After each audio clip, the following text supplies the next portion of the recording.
Packers turning 250, and it's time to rock out with our forefathers. American-made, battle-ready style for true patriots. Whether you're marching in the parade, grilling in the backyard, or raising a toast to liberty, do it in the gear that screams freedom. Celebrate 250 years of USA in style. Wear your American pride loud. Trendjackers.etsy.com. Grab yours before the fireworks.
From Governor's Comedy Club in Levittown, this is Sports Bash presented by TicketBash.com.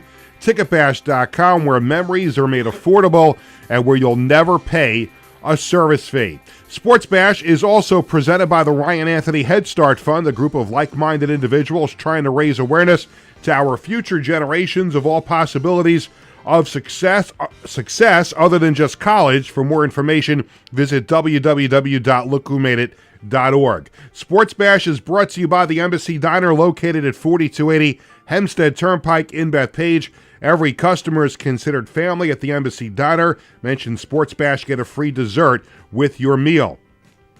By Coach's Collectibles, your number one source for 100% authentic sports memorabilia and live public autograph events. Check them out online at coachescollectiblesny.com. Stay tuned to find out about the Coach's Collectibles item of the week. And by the Marty Lyons Foundation, the official charity of Sports Bash Media. For more information, go to martylyonsfoundation.org, and stay tuned later in the show, find out more information about the Marty Lyons Foundation Annual Gala. Hi again, everyone. Happy Thursday. I'm Peter Schwartz, 516. I'm going to Did I forget the number again? 516-465-3990. How did I almost forget the phone number? 516-465-3990. Make sure you're subscribing to Govs Comedy Club podcast page on YouTube and Facebook, and also follow Sports Bash Media on X, Instagram, and Facebook. Later on in the show, I'm going to be joined by Stony Brook head football coach Billy Kosh. We'll check out the ticketbash.com concert calendar, the Sports Bash Media poll question of the day, and we'll take a look at the Coach's Collectibles item of the week. And as you know, if you follow along with the show on a weekly basis, you know that when we come back for the last break, we always play a Billy Joel song. Now we have the Billy Joel Angry Young Man at the beginning and the end of the show. That's the theme song for the program. But we always come back for the last break with a Billy Joel song. Today, we're going to come back with a Billy Joel video. And even though we had the NFL preview show yesterday in honor of the NFL season starting tonight with the Eagles and the Cowboys, we are going to come back with a special football-related Billy Joel video when we come back for the last break. And I know that Tony Walker, my producer, who was also the host of the Knock 'em Dead comedy show from 11 to 12:30 each weekday here on Governor's Comedy Club podcast. And by the way, I did call out his brother, Frank. I was at work at WFAN this morning, and I'm watching the show, and Frank was sitting in this exact chair that I'm sitting in right now. And this was Frank during the show.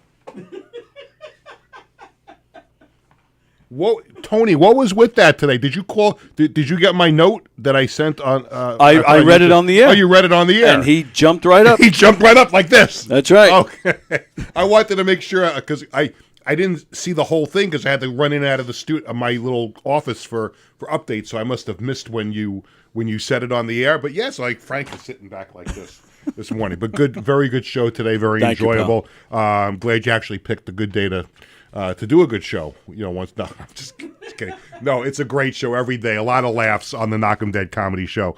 And we thank Tony for his help here on the program. And thanks for everybody for waiting around a little bit longer for the show today. Normally we're on Tuesdays and Thursdays at 1, a little bit later today because I had to work at WFAN today. So we thank Tony and everybody here for allowing us to come in a little later. And by the way, we're all still... me, Tony, Connor, everybody in the Schwartz household, the Walker household, the Kalb household, we're all still coming out of our food coma from yesterday. Because if you watched the show yesterday, you know that our good friends at the Embassy Diner sent over a ton of food. And I don't know if I properly explained this on the preview show yesterday, but I had gone to lunch. Well, I think I said this, but for those who didn't see the show yesterday, I went out to lunch at the Embassy Diner with a friend yesterday, Sean Wachter, who I worked with for 4 months at the New York Dragons, and we're still very, very good friends. And if there was something that came out of those 4 months, I made 2 very good friends out of the whole deal. So I went out to lunch with my good friend Sean Wachter at the Embassy Diner, and while we were sitting there, it hit me, I'm doing this NFL preview show. Why don't I ask Gus, the owner, so talking football, let's have like a little tailgate segment. Stuff that you could bring home to watch the game on television, stuff that you could order from the Embassy Diner, bring with you to the Meadowlands, whether it's a Jet or a Giant game. So I said, give me like 2 or 3 dishes that we can have on the set here, and we could show you. I go to pick it up a half an hour before the show, and I this big freaking box like you were moving from house to house. And I said, what's in there? And I look in, and there is literally a ton of food in there. And I'm like, I'm going to have to share this with everybody. I cannot bring this amount of food home. My wife will kill me. Well, maybe not. I don't know. So I bring the big box of food in here yesterday, and Tony took 4 dishes. Connor took 2. I begged them to take more. You saw the spread we had on the show yesterday. And I came home, and my wife was like, I thought you said you were going to share this with everybody. And I'm like, I did. And there's still all this food. So how did the Walker family enjoy the meal from Embassy Diner yesterday? Just like you would enjoy any meal from Embassy. They were thrilled. It was outstanding. We had, of course. We had chicken wings. We had chicken fingers. We had French fries. We had little mac and cheese bites. And they were not green beans. There was fried zucchini. So I misspoke on the show yesterday. But it was a ton of food. It was great. We had a great dinner last night. It was great to show it off on the show yesterday. And we ate good for dinner last night. I brought some of it to work with me at FAN today, and it was still outstanding. So we thank our good friends at the Embassy Diner. And by the way, we'll do this again later in the show, but I don't want Tony to get confused. I do want to mention, because I don't want to forget to do it later while it's on my mind, the drone show. That's next Wednesday. Of course, next Thursday is 9/11, and that speaks for itself. What kind of day we're going to have a special show, not at a different time. We're going to do a special sports 9/11 related show next Thursday. But next Wednesday night, 7 o'clock, outside of the Embassy Diner, they're going to do a drone show that is dedicated to first responders.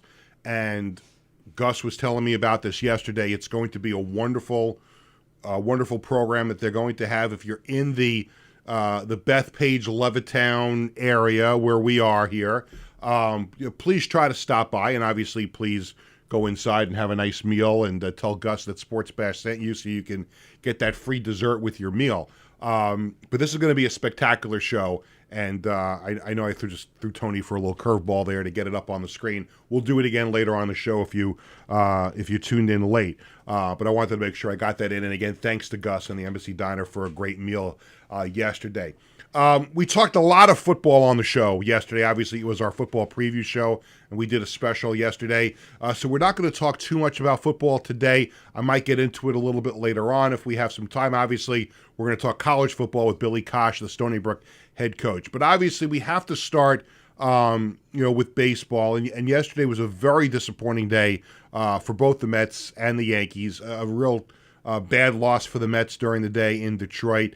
And I don't know how they can send Ryan Helsley out to the mound again in a big spot. He comes in a one-run game and gives up a 3-run homer. That's a disaster for the Mets yesterday. And the Mets will move on to Cincinnati. And by the way, if you like what the Mets are doing with their young pitching, you're going to like this. Brandon Sproat is being recalled. He's going to make his major league debut on Sunday against the Reds in Cincinnati. So the Mets have already had success with young pitchers so far this season, and another one is coming up. Brandon Sproat's going to get recalled, and he's going to pitch on Sunday. Now you get to the Yankees, and I had to go to sleep early. I didn't see the end of this game because I had to get up at 3:30 in the morning to go to work at FAN. But obviously, when there's a game I need to know about and I can't watch the end of it, the first thing I do when I wake up is I go to my phone and check. Oh, they lost 8-7. What happened? I saw the bullpen imploded again, but I didn't know the whole story until I got on the train and I start to do my prep work for doing the updates at FAN and Infinity Sports Network.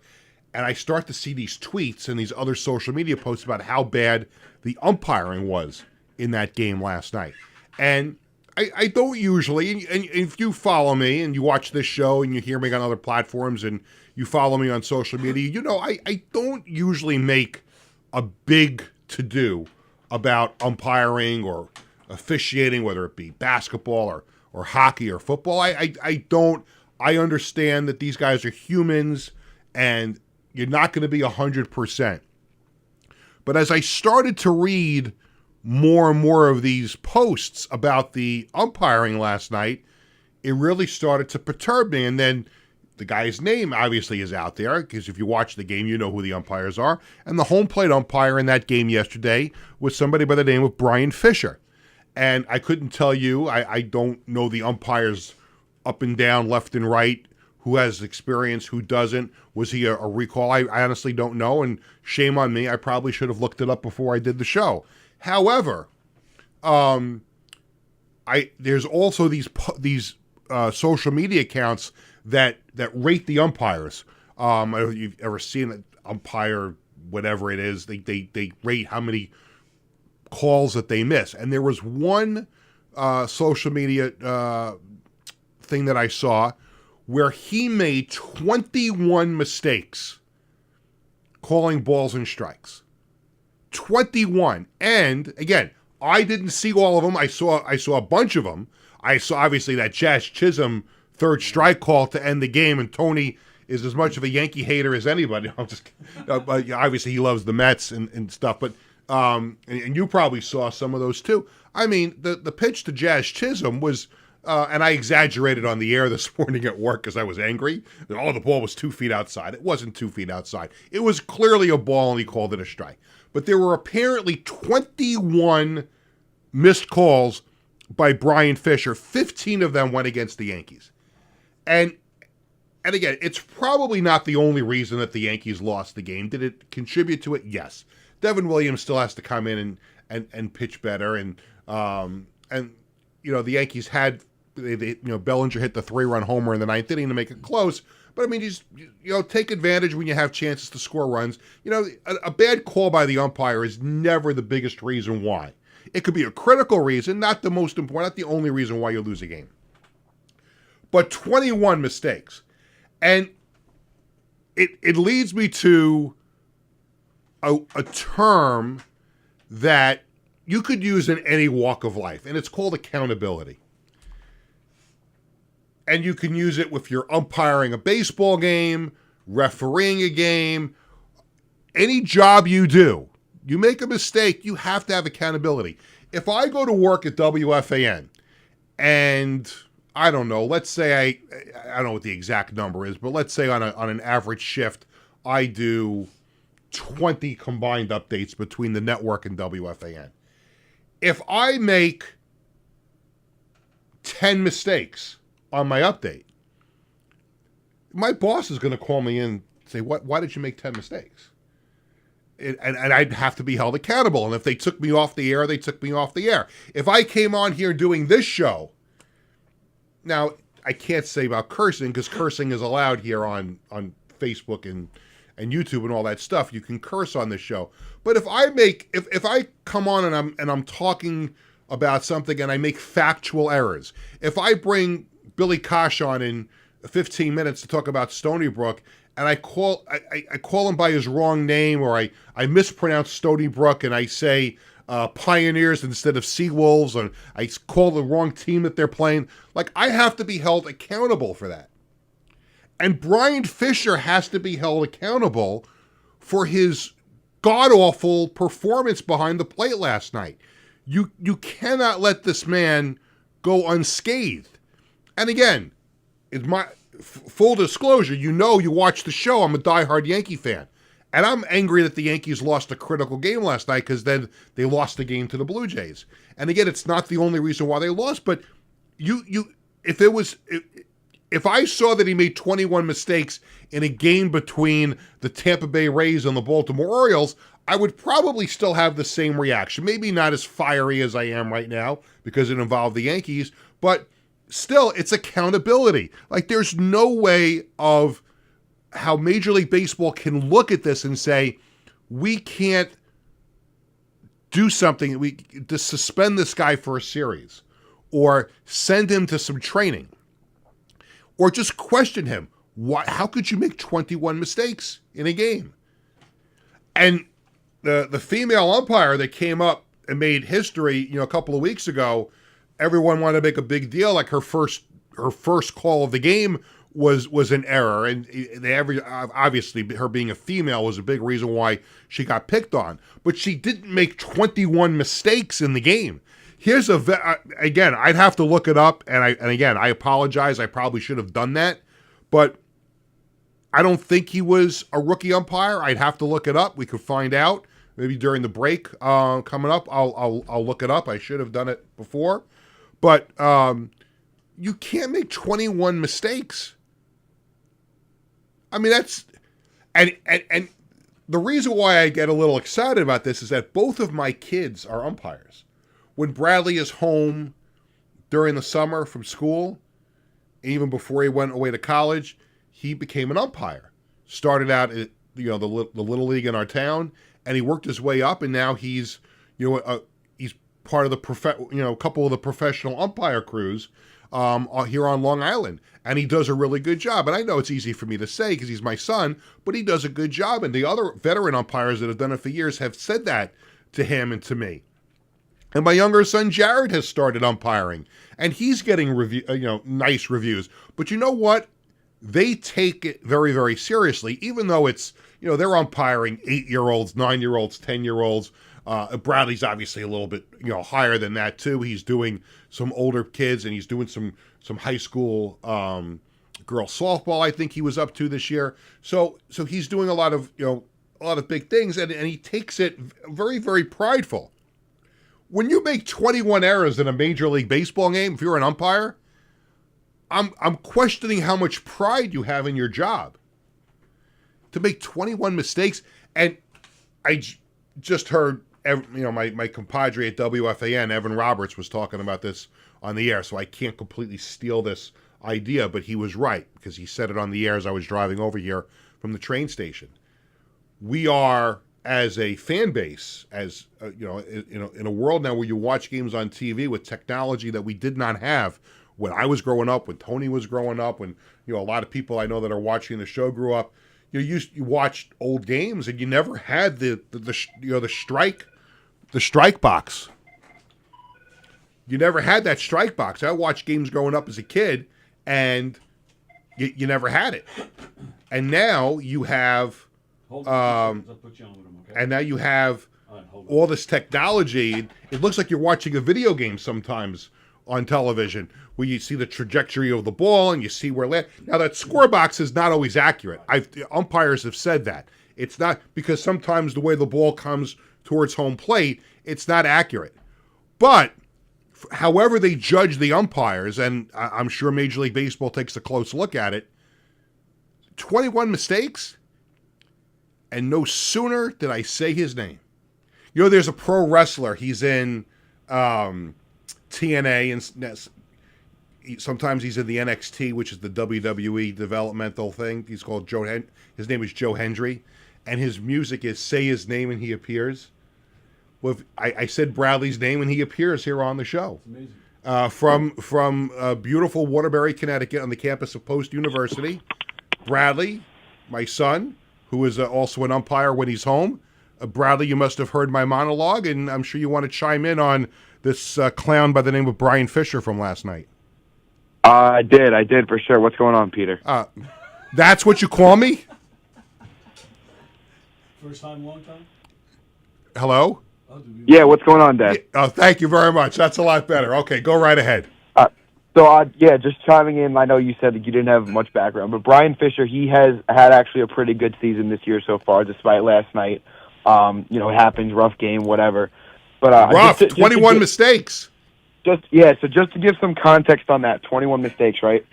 Angel Hernandez, who's now retired, had arguably one of the worst careers as an umpire. Would you agree with that? Oh, he was awful, god-awful. Okay. Tony is nodding his head, yes. He averaged 17.2 behind the plate. 17 mistakes behind the plate each game? 17.2 mistakes throughout. Well, once they started tracking, he was an umpire before they started tracking balls and strikes errors. Okay. But 17.2, okay? Now, typically the baseline for umpires to make it in Major League is an average of 14.5. Okay. They have to be below that threshold, okay? Okay. Right now, the Atlantic League, their umpires are averaging 12.5.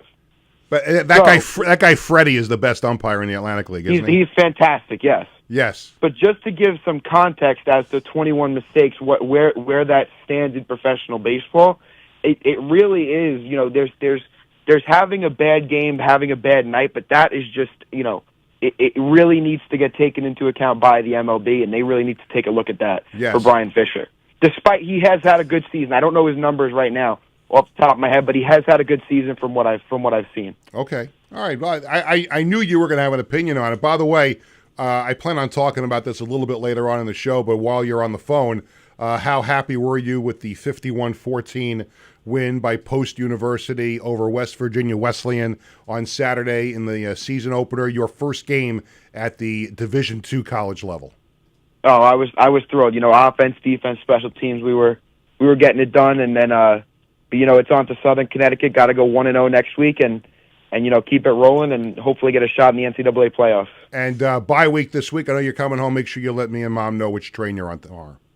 Am I going to get some of that Embassy Diner spread, or is there's that plenty of it in there's plenty of it in the refrigerator? Yes. Awesome. All right. You just I'll have talk to you later. you just have to use your two hands, open up the freezer, and warm it up. Gotcha. All right. All right. I'll talk to you later. Talk to you later. Thanks for checking in. Good kid. Sometimes. But I knew he was going to have a comment on it because we talk about umpiring a lot. That was disgraceful last night. It really was. And I hope Major League Baseball, all joking aside, again, accountability.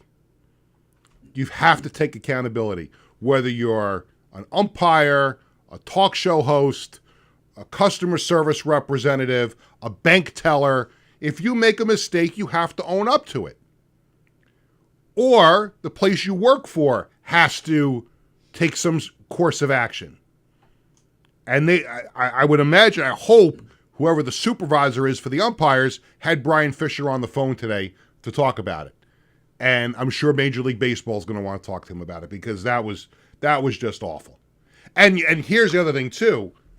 It was a high-profile game, obviously, because you have, not just because it's the Yankees, but you have Yankees-Astros, and they've had a storied history over the last, 8 years or so. So there were a lot of eyeballs. Did you see the crowd last night in Houston? Thousands of empty seats. Yes. Where were the Astro fans last night?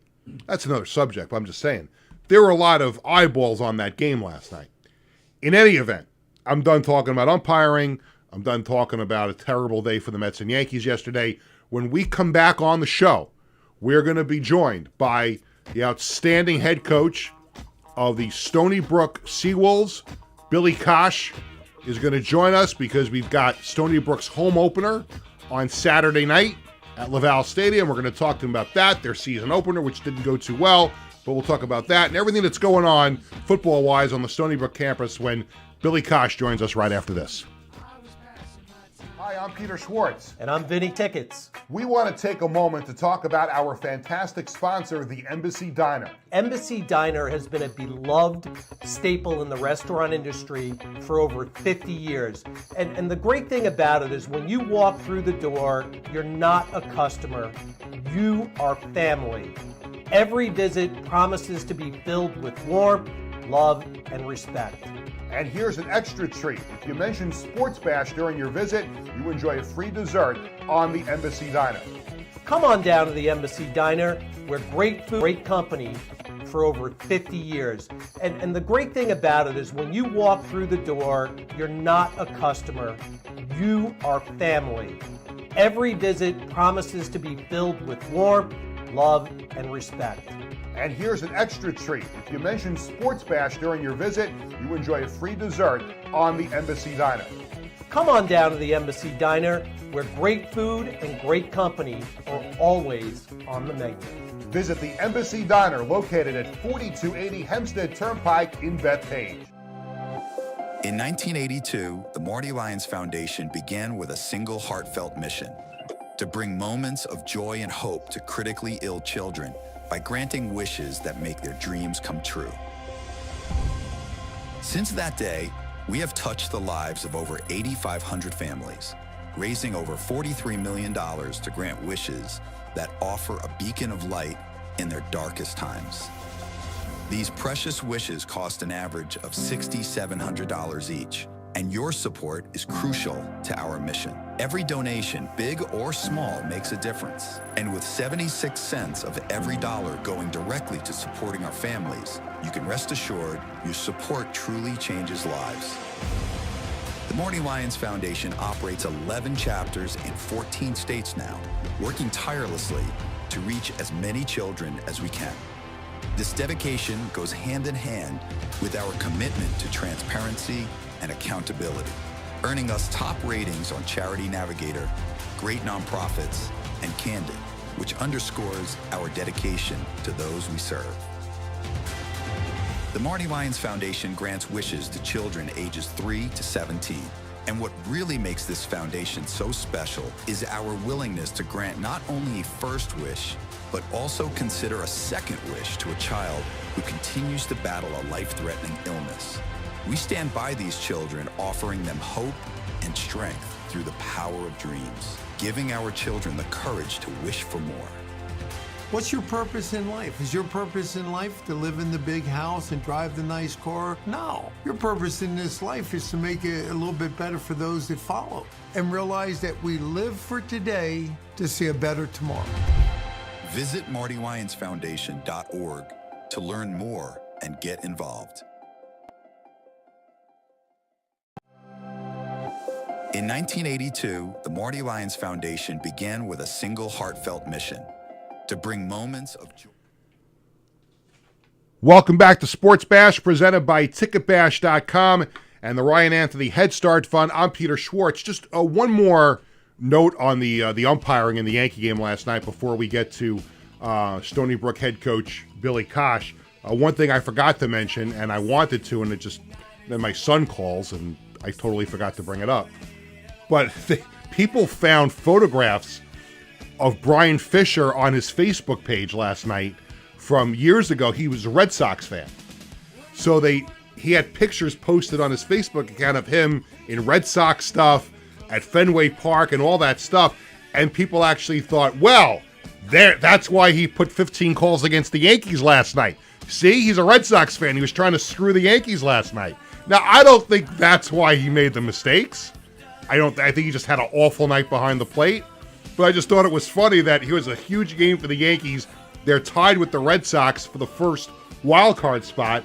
And here is a Red Sox fan, is a Major League Baseball umpire, and he made 21 mistakes in the game.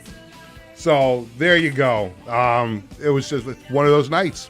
Well, let's talk a little college football. And boy, did this guy get some rave reviews. Did a great job in his first year last year as the head football coach at Stony Brook. 8 wins, almost got into the playoffs, and nationally ranked in 1AA coming into, and I keep, the alphabet soup keeps, I think it's FCS. You used to call it 1AA, but I'm an old fart, so I still call it 1AA, but it's FCS.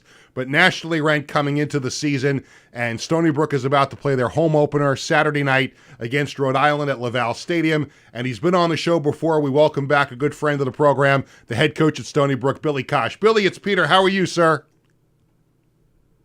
Doing well, Peter. Good to hear from you, man. Good to see you again. Good to see you, too. And obviously, it's exciting times for Stony Brook. But before we talk about the home opener on Saturday, obviously, the season opener this past Saturday in San Diego against San Diego State didn't go according to plan. And I don't want to spend too much time on it. But from your perspective as the head coach, with all the expectations, and obviously it was a tough task to go out west and play an opponent like that, what do you take away from opening weekend in San Diego? Well, we didn't play well. We didn't play to our expectation at all in all 3 phases. Obviously, from week 1 to week 2, you got to improve. But there was some glimpses of some good things, but not great at all. We know that. San Diego State's a great team. Give them credit. They got a lot of size and speed. But the way we played, I didn't like the way we played, especially on offense. That was not the standard of how we play. We got some corrections here for week 2, hopefully for Rhode Island, who's a great team. So, but we got a lot of things to correct, get better. I know Marshall last year, we played them. It was a very similar game. We lost by 42 points. So, but we got a lot of things to get better at, and this week we've worked at them and had a good week of practice this far. I suppose if you look hard at the film, and I guess any coach can do this with a game like that, but you look for positives, and you had 3 transfer players that were your leading tacklers. You had Roland Dempster rushing for 49 yards. So while the score may indicate that nothing was good, I'm sure as a coach. Seconds. I apologize, but just. There were some bright spots for sure. It just wasn't enough. That it wasn't good enough by our standard. But you brought up Roland, you brought up those guys. They played well. Franco Milano played well. But I just think overall we got to play a lot better moving forward. I'm glad we got that game out of the way. Now we got Rhode Island here this week. What's the excitement level like on campus? Obviously, with the great season last year and your first year at the helm, obviously there's a lot of excitement building towards this year, and the first home game now, you'll have a lot of students there, and school is back in session. I'm sure there's been a lot of excitement this week out there in Stony Brook for the home opener on Saturday. Yeah, for sure. I think definitely great job by our marketing team and everybody involved with Stony Brook football, and then obviously our fans, our season ticket holders. You brought the students. Obviously, want them to be there on Saturday on a 6 o'clock kick. We started up school this past couple weeks here, so it's been good to get everybody back on campus. Got a new president too, who came to our practice during training camp. I saw you gave her a jersey. We did. We got her some. She called it swag. She called it swag. So. We got her some swag, and she was very awesome to our players, and our players enjoyed her. So definitely a lot of excitement, but it still comes down to the preparation of what we do and how we perform. But we look forward to this Saturday. It should be a great venue for sure. And I'm sure, Billy, the students have to be thrilled with the 6 o'clock start because, listen, I'm not condoning whatever might go on, but 6 o'clock start, still plenty of time to go out and grab some dinner afterward.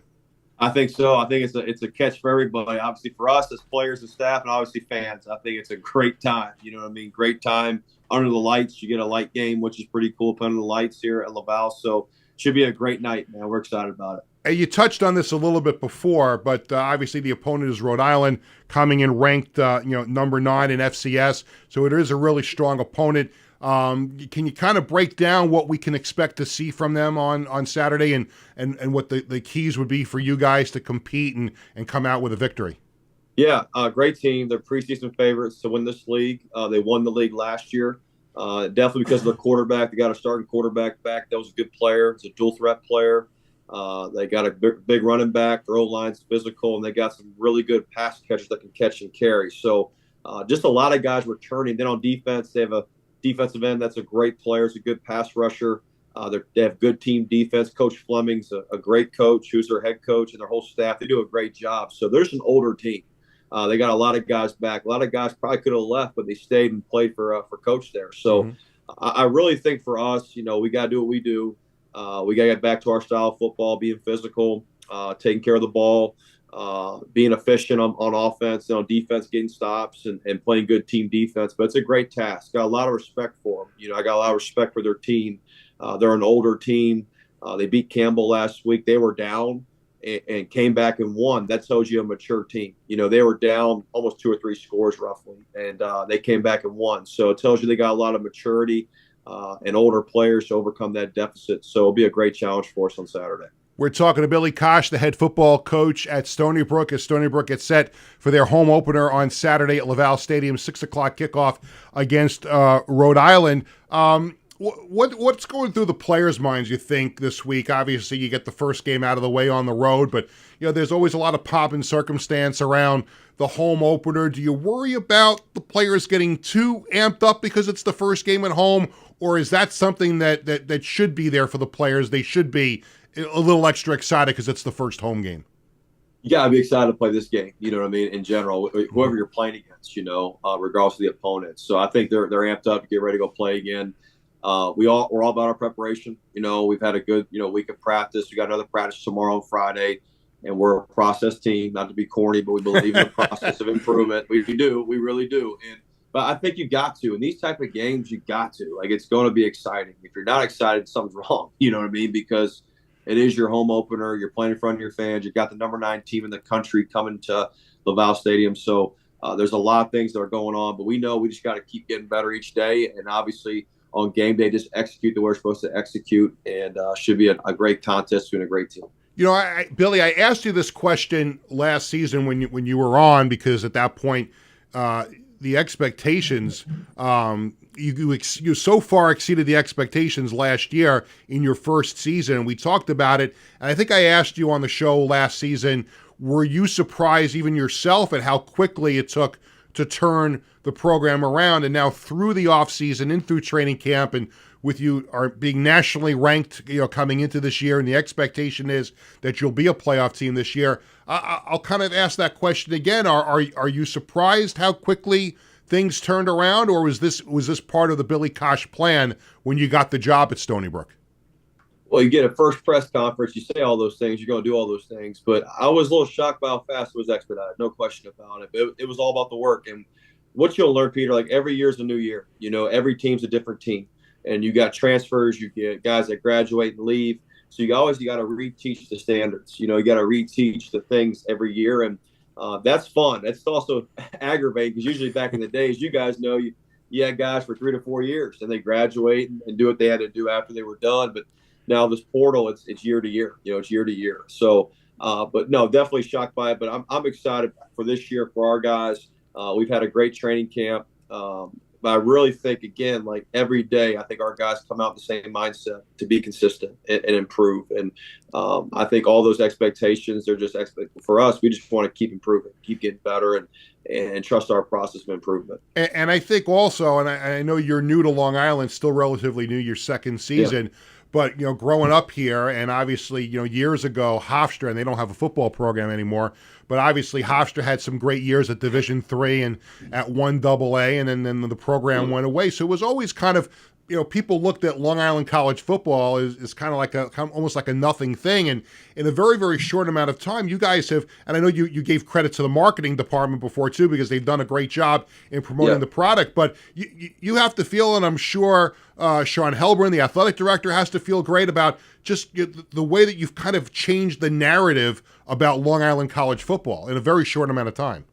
Well, I've always respected Stony Brook from afar. And at Hofstra growing up, I remember Marquise Colson, all those guys that played there back in the day. And it's always been good football around here. And, and to make it relative again is obviously a goal of ours. The people here are great. As you guys know, they like football here. They do. They do. They love football. And obviously you got the Jets and the Giants and different teams, but we got good college football here, around the area.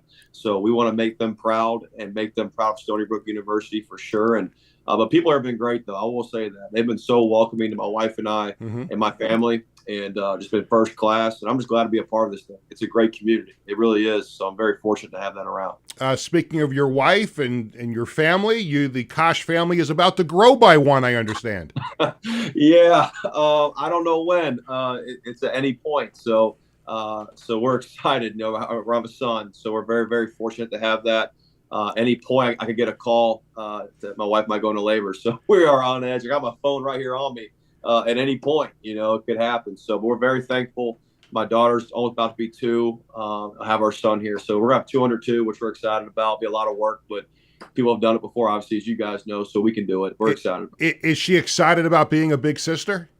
Absolutely. Absolutely. She kind of understands a little bit, she'll point to pictures, baby, point to the baby, but she kind of knows it's going to happen. I think she'll be a great sister. She got to share, though. That's the thing. She's got to let her share. She's been an only child, so it's good on paper, but we'll see when it actually comes to fruition how it goes and how she does. But she should be rep for it. She should be good to go for it. Well, that's where being a football coach will help you being a good dad with multiple kids, because you teach your players how to share the football, and now you could teach your daughter how to share things with her soon-to-be brother. That's true. And my wife kind of gets on me. Like sometimes I'll talk to Charlie and it's like, kind of like teaching her, like coaching her. I'm like, that's not, she's still your daughter. I'm like, I got you. I got football talk when I go home sometimes. I got to turn the button off. My wife does a great job of doing that for me and get me back to the mode. But she'll be a great big sister. And we're so thankful to have that in our family. My wife's an all-star. So having a great family definitely helps, especially in this profession too. It's awesome to have. Yeah, I can speak to that as well. Last thing, I saw today on X, Twitter, whatever you want to call it, something from the Stony Brook Athletics. You guys are going to be wearing red on white for the home opener on Saturday night. And I'm just wondering, because some coaches like to get involved in the whole fashion thing. Do you get a say in what the uniform is going to look like, or do you leave it up to the players? I mean, how much of a dictatorship is it as far as you're concerned? I have zero say. I just want to go play. I mean, our players will have input, our equipment people. As long as we got the right colors on, we got tennis shoes and everything with cleats, we're ready to go. So that's not me. I could care less. Those players like that stuff. We just go play. So, but the guys like it. I'll let them kind of handle that. But no, I have no say. Gotcha. Say. Yeah, I could. Yeah. Well, I got to tell you, I'm excited. I'm going to be at the game on Saturday night. Awesome. Looking forward to it. Best of luck in the home opener and the rest of the season. I know all of Long Island is rooting hard for you guys to get to the playoffs and have another great season. And we can't thank you enough for being a friend of the show and coming on as much as you do. And hopefully we'll have you on again really soon. I appreciate it, Bill. You guys are awesome. Thank you so much. Thanks. Billy Kosh, the head football coach at Stony Brook. The Seawolves open up their home schedule on Saturday night against Rhode Island, 6 o'clock. Tickets are still available. Go to the Stony Brook Athletics website. You can get all your ticket information. We were very excited with Sports Bash this week. We gave away a few pairs of tickets for the game on Saturday night, so we hope a lot of football fans on Long Island make their way out east Saturday night, 6 o'clock. And let me tell you also, again, this is an unsolicited plug because I've been to a few games there. It's a beautiful place to see a game. It really is. It is a wonderful football facility. No matter where you sat, I've sat all over the place. It's a great place to see a game. So if you want to see some great football, come on out to Laval Stadium on Saturday night and see Stony Brook take on Rhode Island. We've got some more stuff to do. We've got the Sports Bash Media poll question of the day. We've got Coach's Collectibles item of the week. A lot of stuff still to do when we come back with more Sports Bash right after this. Hi, I'm Peter Schwartz. And I'm Vinny Tickets. We want to take a moment to talk about our fantastic sponsor, the Embassy Diner. Embassy Diner has been a beloved staple in the restaurant industry for over 50 years. And the great thing about it is when you walk through the door, you're not a customer, you are family. Every visit promises to be filled with warmth, love, and respect. And here's an extra treat. If you mention Sports Bash during your visit, you enjoy a free dessert on the Embassy Diner. Come on down to the Embassy Diner, where great food and great company are always on the menu. Visit the Embassy Diner, located at 4280 Hempstead Turnpike in Bethpage. And hope to critically ill children by granting wishes that make their dreams come true. Since that day, we have touched the lives of over 8,500 families, raising over $43 million to grant wishes that offer a beacon of light in their darkest times. These precious wishes cost an average of $6,700 each, and your support is crucial to our mission. Every donation, big or small, makes a difference. And with 76 cents of every dollar going directly to supporting our families, you can rest assured your support truly changes lives. The Marty Lyons Foundation operates 11 chapters in 14 states now, working tirelessly to reach as many children as we can. This dedication goes hand in hand with our commitment to transparency and accountability, earning us top ratings on Charity Navigator, Great Nonprofits, and Candid, which underscores our dedication to those we serve.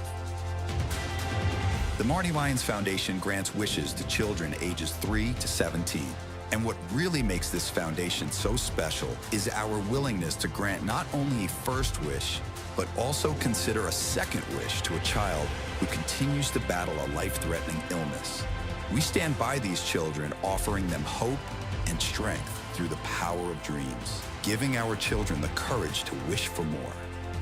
What's your purpose in life? Is your purpose in life to live in the big house and drive the nice car? No. Your purpose in this life is to make it a little bit better for those that follow and realize that we live for today to see a better tomorrow. Visit MartyLyonsFoundation.org to learn more and get involved. Ladies and gentlemen, to honor America, and joined at the conclusion in a flyover by the 31st Tactical Wing from Homestead Air Force Base, here to perform our national anthem, Grammy and Ace Award winner, Billy Joel.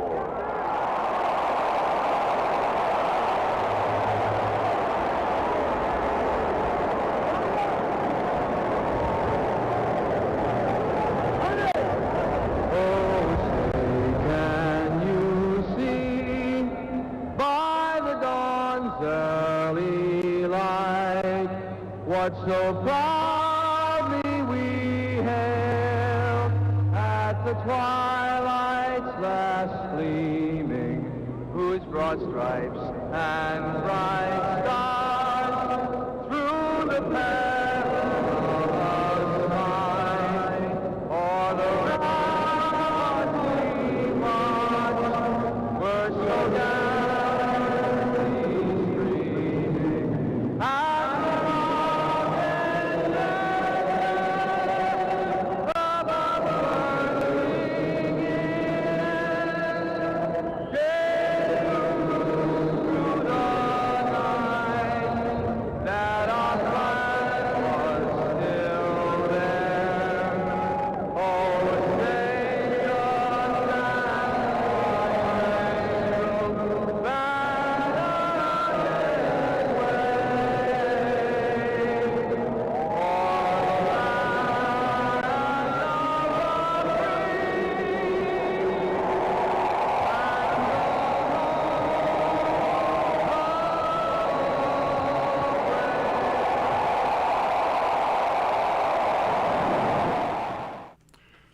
Welcome back to Sports Bash, presented by TicketBash.com and the Ryan Anthony Head Start Fund. Oh, what a great video that was. You know, as you know, I always come back. It's Peter Schwartz back with you here on Sports Bash.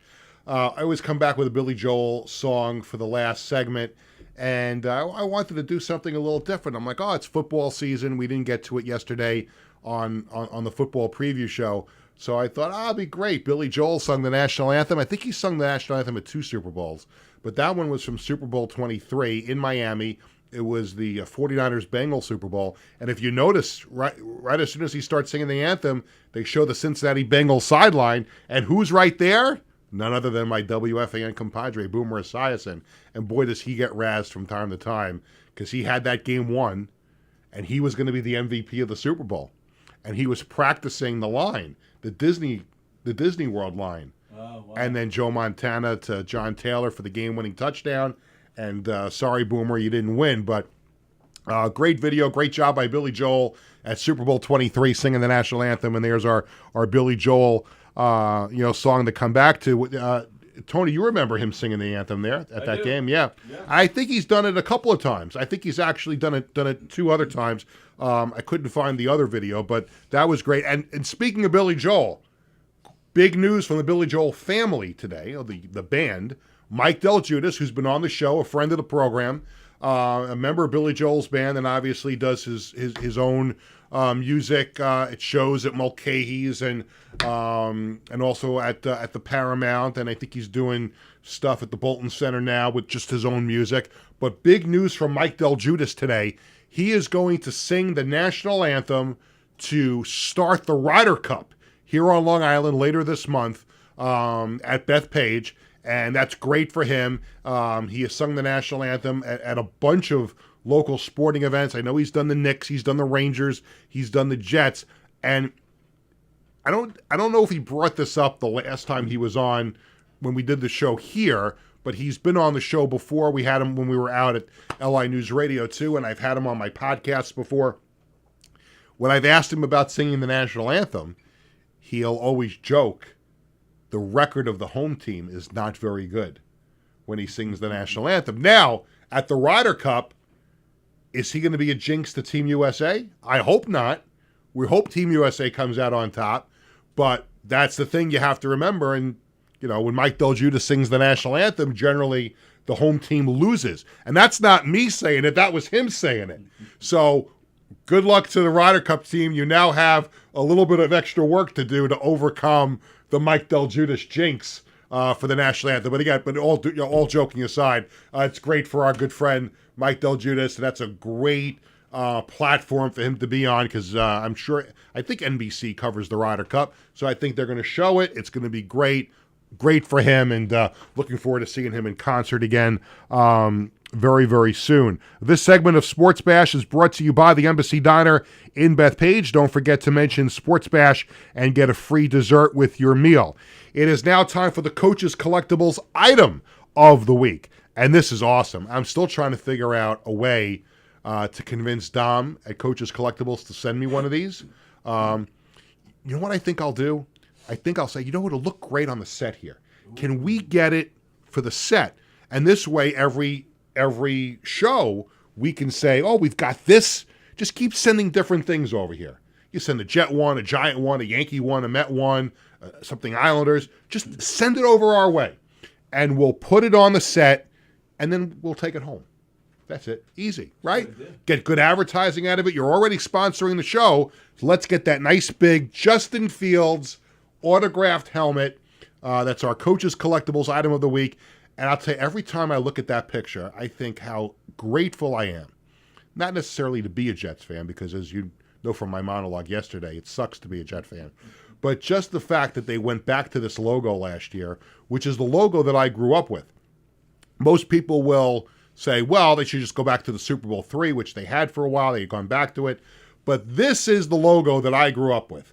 This is the logo of the Sack Exchange, and of course the offensive players that I love. Mickey Schuler is my favorite Jet of all time. Freeman McNeil, Richard Todd, Ken O'Brien, all those guys. This is my Jets logo. And I am so grateful that the Jets went back to this. But now I really need that helmet. I think I need that helmet in my house. Now, I don't want to know how much it costs, but if you want to, let's go to Coaches CollectiblesNY.com. Check them out online. Coaches Collectibles is your #1 source for 100% authentic sports memorabilia and live public autograph events. And speaking of Coaches Collectibles, I know Tony's going to like this one. A great exclusive athlete event. Their next one, Monday, September 15th, with Mets infielder Ronnie Mauricio, right down the block. I shouldn't say right down the block, not far from where I live. This event at Mulcahy's in Wantagh, 6:30 p.m. to 8 p.m. It's the first ever public event for Ronnie Mauricio, and it's going to take place on Monday, September 15th. Then again, we'll talk to Dom and see if we can take our Sports Bash microphones and video cameras and go over there. Maybe we can do a little interview with Ronnie. He is a really good-looking young player that has had great spurts with the Mets so far, and a chance for Met fans to get a chance to meet him and get some autographs on Monday, September 15th. So good job there by Coaches Collectibles. And again, Dom, if you got an extra Jet helmet, you know where I live. There you go. It's time for the Sports Bash Media poll question of the day. We post a new poll question every Tuesday and Thursday on the Sports Bash Media X/Twitter page. Home plate umpire Brian Walsh. Again, we bring him up. We talked about him at the beginning. We'll talk about him now. Last night, 21 missed calls, 15 went against the Yankees. Is it time for some sort of automated ball strike system to come into Major League Baseball? And we have 3 choices for you. Yes, go to the full ABS system that you saw in the minor leagues, or only when the manager's challenged. Maybe you make that part of the challenge system. Or no, we do not need robot umpires in the major leagues. Tony, I'll start with you. What do you think? No, nothing at all. I am old-fashioned, old school. I like the human element. You like the human element. And I'm sorry, but it's one game for this guy. Like your son pointed out, this guy's record is not that bad. Okay. He just had a bad night. He had a bad night. See, I like the manager's challenge. I wouldn't mind if you had 1 or 2 if you incorporated it. 1 or 2. If you you can't argue every single ball and strike. Right. But I think, what do you get now? You get 1, you challenge it, and you keep it. But then even the umpires could do their own one. They can check it. But now the catcher can't the catcher and the pitcher do a challenge? That was in spring training. That was in spring training. That was this. That was the challenge. Right. So if you incorporated that into the challenge system, maybe you get 1 or 2 of them. I think the minor leagues are still doing that. The minor leagues are doing it, yes. So I would like some sort of challenge. Yeah. I don't think you can have, because then then you'd have you're back to 5-hour baseball games. Exactly. And we don't want that at all. Some more stuff to take care of here before we say goodbye. On Tuesday, September 9th, next week on Sports Bash, I'm looking forward to this because I love this guy, and the Yankees messed him up when they made him a starter. But Jabba Chamberlain's going to join us on the show on Tuesday. Very, very much looking forward to that on Tuesday. Again, next Thursday on the show, we don't have a guest booked just yet, but what we are going to do, because next Thursday is September 11th, and it's the 24th anniversary of 9/11, which obviously one of the worst, if not one of the worst, if not the worst days in our history. But we're gonna do the show from a sports perspective, what it was like in the sports landscape on that day and the weeks and months that followed. So we're going to talk about that. We hope to have a local New York athlete or 2 who played for one of the New York teams back then. We've got calls out and emails out, people working on that for us, and I'm confident we'll have at least 1. I'm trying for 2 on the show. Remember, the night before at Embassy Diner in Bethpage, the 9/11 drone show in tribute to our first responders. Going to be a great event at Embassy Diner. Go there, check out the show, have a great meal by Gus and Company there at the Embassy Diner. You won't be disappointed if you've never been there, but you'll all see a great show. Hundreds of drones. They had to get permission to do this. And a great job, and you see all the logos of all the organizations that are involved in this, and I'm looking forward, hopefully, to being at that next Wednesday night. We talked about this yesterday because we just booked this yesterday. September 16th, I'll be joined by former Giants linebacker and current radio analyst Carl Banks. That's a great get for the show. And we look forward to having Carl on in a couple of weeks. Now, I want to get to some business. my son Bradley just called in a little while ago to talk about the umpires, and I didn't get to it yet this week, but I do want to mention he played his first game for Post University, first game at the Division 2 level. That is not Bradley on that picture, Tony. Well, I'm not showing.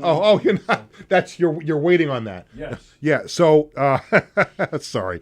So Bradley's season opener for Post last week over West Virginia Wesleyan, 51-14. They beat them. There's two pictures of Bradley there. Do you not see them? Let's see. That's not him. There were two of them right there. What? No? Right.